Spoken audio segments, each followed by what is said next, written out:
and delivering it in an honorable yet relatable manner. The story of Cassinga, as told by her aunt who survived the massacre, inspired ML's The Diplomat album, prompting her to create and record the tribute song, Cassinga. She now joins us in studio to share more. Good evening and welcome. Good evening, thank you. Happy to be here. Good, lovely having you here. It's been quite a while. I know.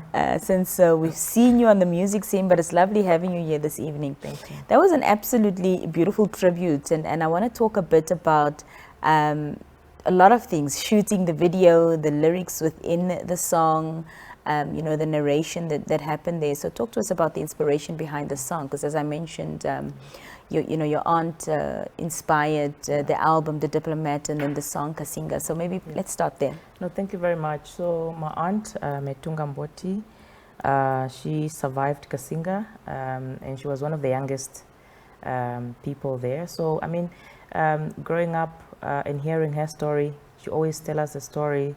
And I know today, specifically today, I remember that today is not always like a good day for her when she, go through the day. Sometimes she can be just in her room by herself.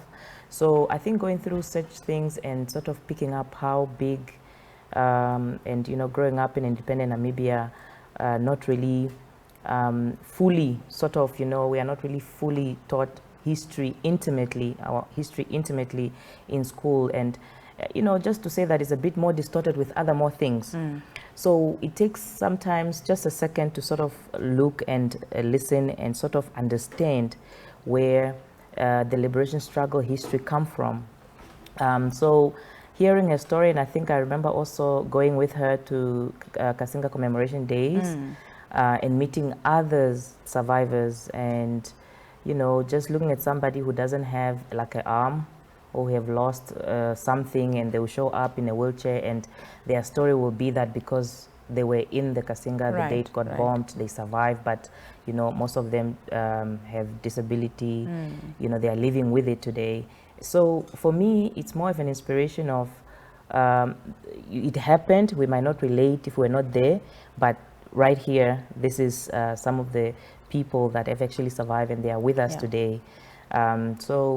That really inspired the song, going to the commemoration and hearing her story. And also just saying, how can we contribute? How can we take these stories and make it today? Like I have a lot of fans, young people who probably can only relate to Cassinga through the song and through the visual. The visual was actually created by Tutu Mongoba. She's an excellent director, so she came up with a full story. We did it in, I think, 3 different locations. In the theater, we went to the museum, where also they have a painting that narrates the Cassinga. And we did a field where we were trying to, set up a camp and have more like a movie-like, as you see in the video, to just bring out the story, what happened on the day. So we had to research, of course, also what is scientifically or what is written. I mean, not a lot, we don't have a lot of content, but basically the story that is out there, and every day we commemorate, we hear the stories and we know what happened. So we try to also get some old footage. Those are actually real footage of guys coming out of a plane during the war. Maybe might not be Cassinga specifically, but it's just to give that reality. So my aunt inspired the song. You speak in the song and the lyrics, as I was listening, you speak about being shot in the leg and then looking for mom and dad and wondering where they are and the confusion. Is that exactly what happened to her? Yeah, so she was shot in the leg. So like when she walks, she also, you don't pick it up very well, but like she also have a short leg because she got, and her story is actually deep. She spent years in hospital. So she tells a story like, apparently during the shooting, obviously there was a time now the rescue came, and the Cuban, mostly the Cuban nurses and the different, came on scene, and they were trying to obviously take those or heal. And this apparently lady came at her, and she saw her bleeding, and she tried to pick her up to take her to the car, but she was bleeding too much. So she left her there to go get the stuff at the car to come and, help her.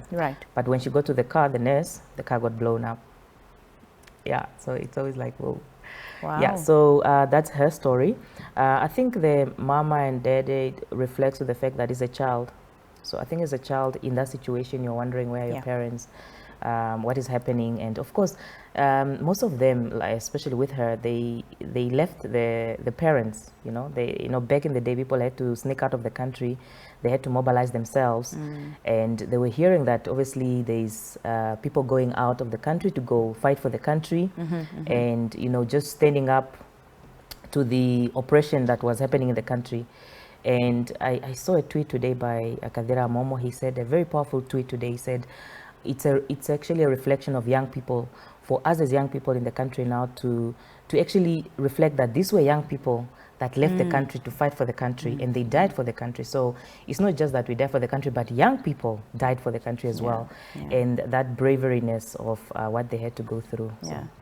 A lot of youngsters obviously wouldn't have first-hand experience with Cassinga because they weren't there. It was way before their time. So I want to know, as a young person yourself, what Cassinga means to you personally. Yeah. I mean, she's not the only one of my family member. Actually, I had another uncle and a couple of uncles. So it's very close to home. I grew up in a very political family. So one of my grandfather was one of the liberation struggle, Mzeka Ukungwa. So growing up in a village or in a family that had that name, it was very close to us, Swapo flag at home. So, I'm saying this because you find that a lot of other young people might not grow up in the same. Right. I mean, we can grow up in the same village, but you don't have a Swapo flag per se, but we have because our family is in the offices and stuff like that. So it's more close to home, and we always commemorate the day and just to pay tribute to especially family members and people close that we know, that we live with, that they have been there. So for me as a young person, I think it's just the reality of our journey as a country. I mean, we are only 33 years old. We can say that we've been independent for that long, but we have really one of the youngest democracy in the world. I think a lot of things that needs to still happen. It's not so much about the challenge that is not there, but it's about the opportunity that we still need to champion those opportunities that we see that we need to build.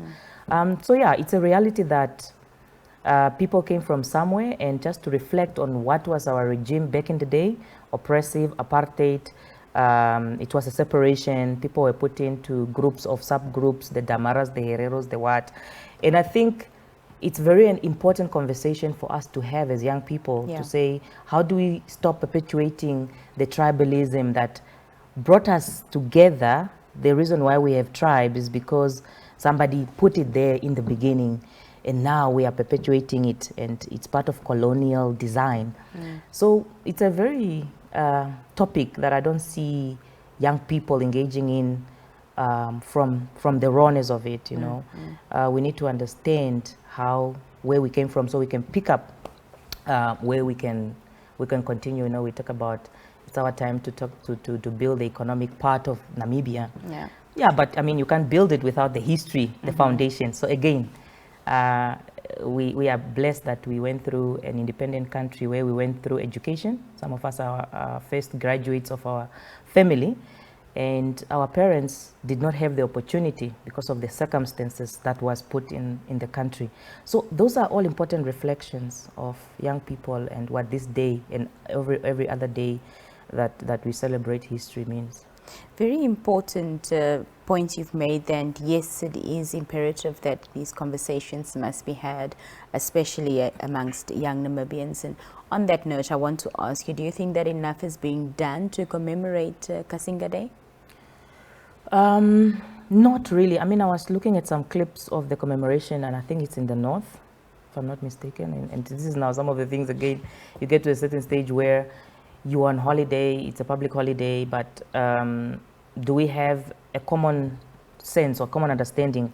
Do we have the common spirit of doing that? And I think I'm always very frank and honest. And if you reflect also the same way as Independence Day, and we know what happened on Independence Day, issues of unemployment came out, young people want to come and say, why should I feel I'm independent if I'm not enjoying the benefits, right? And which are very varied conversation to say, how do we expect the country at all level to commemorate and pay tribute and understand this, while also facing certain opportunities that might block certain people or a lot of people to say, but what does it mean to me? I'm already, like yesterday, waking up to go hustle. Today, there's no shift. You and I, maybe, you are working, so maybe not you, but, for us, maybe it's like a day off.